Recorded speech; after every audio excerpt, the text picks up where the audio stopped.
Et cet invité, c'est l'abbé François Bidot. Bonjour, bienvenue sur le plateau.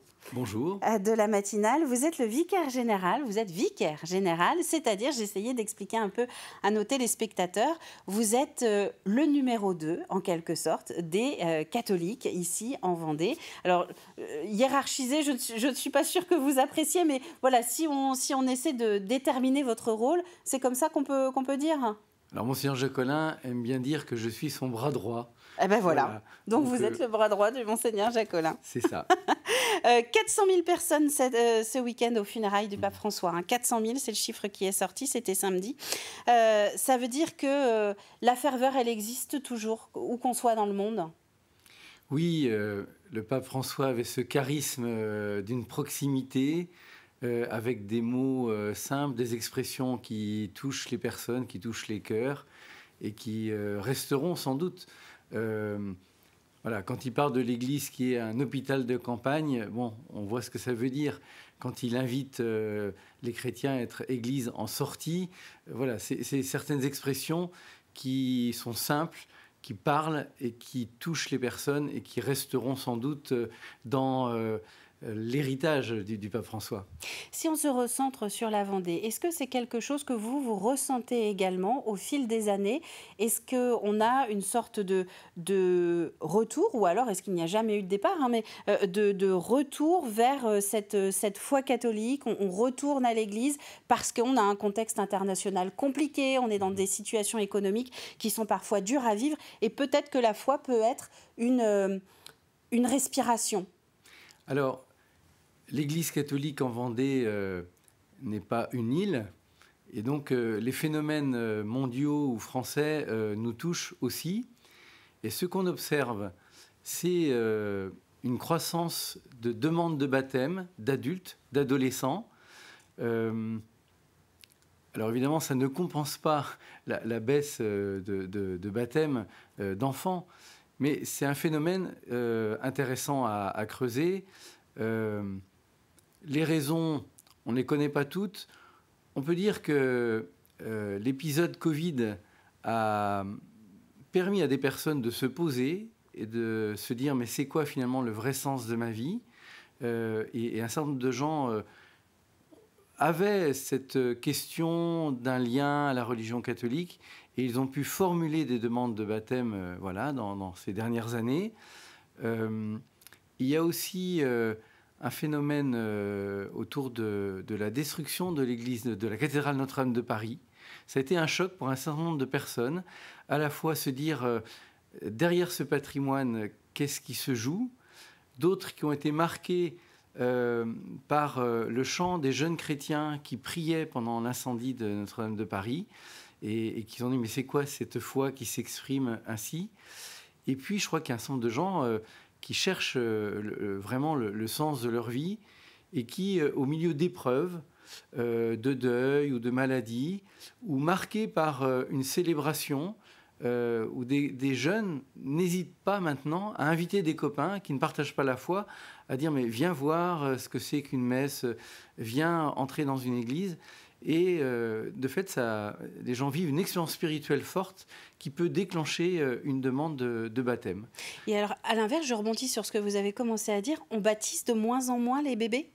Oui, voilà, je reprenais les chiffres par rapport à 1993. En 2023, on a divisé quasiment par 2 le nombre de baptêmes, d'enfants. On était à 5800 en 1993, on est à 2846 pour être précis en 2023. Bon, il y a bien sûr une démographie où il y a moins de naissances, mais voilà, c'est vrai que on n'est plus dans la chrétienté vendéenne des Classique. années 40-50.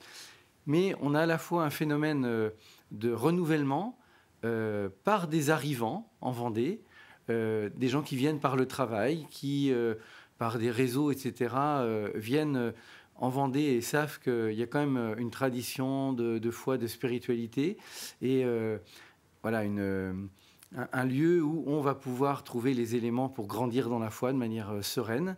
Des gens aussi qui arrivent comme retraités, hein, et notamment sur la côte, mais pas seulement, mais qui aussi profitent justement de la retraite pour se dire, bon, là, je vais peut-être pouvoir me poser, m'investir dans l'associatif, dans la vie aussi d'église. Et donc, on voit bien que ça transforme le paysage de l'église aussi. Les jeunes, vous les sentez alors, si je comprends bien, peut-être un peu plus ouverts à la découverte Oui. et se tourner ensuite, vous disiez, vers le baptême. Oui, on est une génération qui est globalement ignorante. C'est-à-dire qu'il y a eu des difficultés de transmission, voilà, ces 30 dernières années. On peut l'expliquer notamment parce que, voilà, il y a 50 ans ou 60 ans, la principale source d'information et d'éducation, c'était la famille.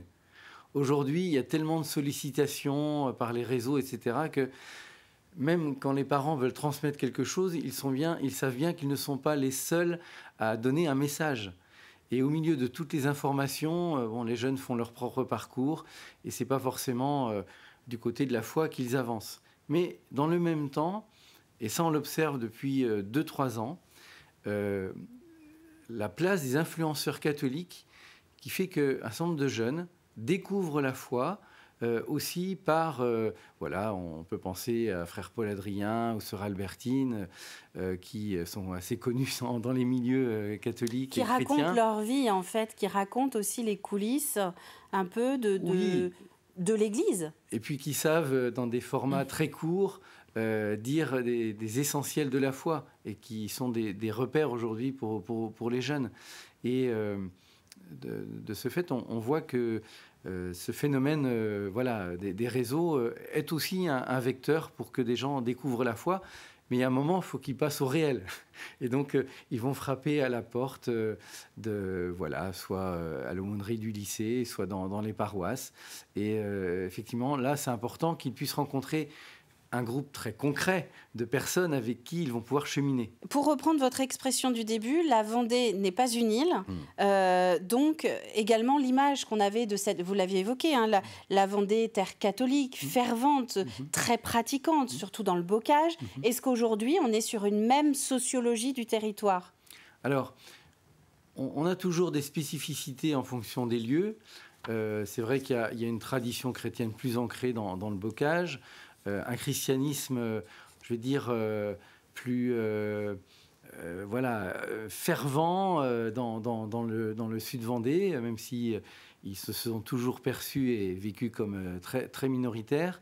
Voilà, on va dire on est à 1 à 5% suivant les lieux de pratique dominicale le dimanche. Mais on a l'importance du réseau de l'enseignement catholique, hein, avec... bon, l'héritage des congrégations, des sœurs de Mormaison, des filles de la sagesse, qui voilà, ont pu implanter des écoles primaires quasiment partout.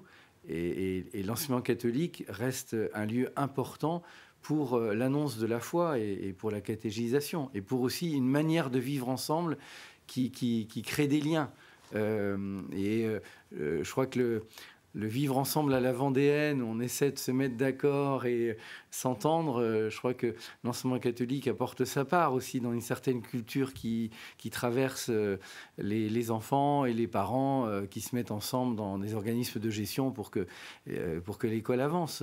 Alors il y a des spécificités aussi. C'est sûr que la place de l'ICES, par exemple, fait que bon, c'est un pôle important d'études, évidemment. Mais il y a aussi à l'ICES des jeunes qui découvrent la foi.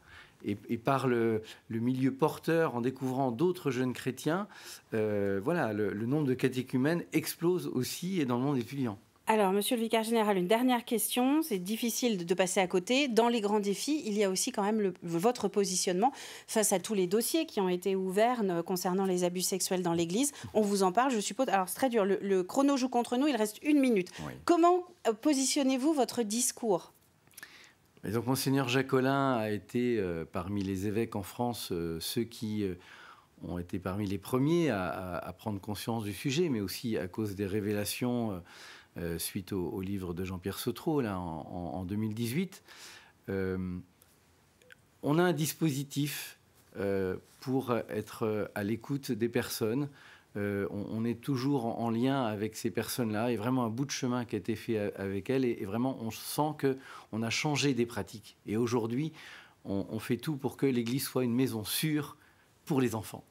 Merci beaucoup, Abbé François Bidault, d'être venu sur le plateau de la matinale de TV Vendée. Énormément de choses à dire. Je pense qu'on vous invitera à nouveau pour continuer, parce qu'évidemment, c'est un très vaste sujet, que cette question des catholiques en Vendée. On a compris que tout évoluait, la société évolue, les catholiques également, les pratiques et votre manière également d'interagir avec la société. Merci à vous.